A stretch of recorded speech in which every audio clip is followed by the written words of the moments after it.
Hi guys, hello అందరికీ happy Sunday. ఈ Sunday అయితే ఇంకాస్త హ్యాపీగానే ఉంటుంది తిండి విషయంలో అందరికీ. ఎందుకంటే నాకు తెలిసి ఒక 1 మంత్ నుంచి మ్యాక్సిమం అందరూ కూడా నాన్ వెజ్కి దూరంగానే ఉండుంటారు. అది ఎందుకు ఏంటన్నది మీకు తెలిసిందే. సో మా సండే స్పెషల్ అయితే ఈరోజు ఫిష్. మేము ఫిష్ తిని కూడా ఒక 2 మంత్స్ కావస్తుందేమో. ఎందుకంటే ఇక్కడ హైదరాబాద్ ట్రాన్స్ఫర్ అయిన నుంచి ఇప్పటి వరకు అయితే మేము ఫిష్ తినలేదు. ఎందుకంటే మాకు దగ్గరలో ఉన్న సరౌండింగ్స్లో అయితే అసలు ఫ్రెష్గా ఉండే ఫిష్ అయితే దొరకలేదు మాకు. మ్యాక్సిమం ఫ్రెష్గా జిందా ఉన్న చేపలు అయితే తీసుకొస్తారు మా వారు, లేదు అంటే తీసుకురారు. ఇంకా తినం అసలు, ఐస్ చేపలు తినం అసలు. సో ఇంకా ఈరోజైతే లక్కీకి తీసుకొచ్చారు, ఎక్కడి నుండి తెచ్చారో కానీ.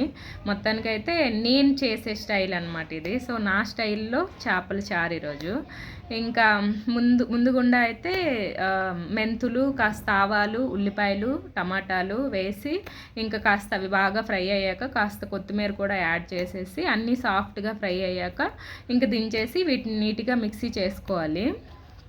మిక్సీ పట్టుకొని ఈ పేస్ట్ సైడ్కి పెట్టుకొని మళ్ళీ సపరేట్గా మళ్ళీ తాలింపు వేసేసుకోవాలి. అందులో వచ్చి నార్మల్గా జీరా, ఆవాలు, అల్లం వెల్లుల్లి పేస్టు, కరివేపాకు, ఉల్లిపాయలు ఇంకా మన ఇష్టము, వేయచ్చు వేసుకోకపోవచ్చు, నేనైతే వేయను. ఇంకా లాస్ట్కి అందులో కాస్త చింతపండు రసం కూడా పిండేసి ఇంకేసేసి అది కాస్త మరిగాక ఆయిల్ అంతా పైకి తేలిన తర్వాత ఇంకా చేప ముక్కలు అందులో వేసేయాల. వేసేసి ఇంకా కాస్త ఉడికిన తర్వాత కొత్తిమీర చల్లి ఇంకా దించేసుకోవడమే. ఫైనల్ లుక్ అయితే ఇది. ఇప్పుడైతే మ్యాక్సిమం మేము ఒక హాఫ్ తినేసాం అనుకోండి. ఇంకా చేపల చారు ఎప్పుడు కానీ కాస్త చల్లగా అయ్యాక తింటేనే బాగుంటుంది. మార్నింగ్ చేసుకొని ఈవినింగ్ తింటే ఇంకా బాగుంటుంది. సో ఫైనల్గా నాకు వచ్చినట్టు నా స్టైల్లో చేపల చారు ఇది.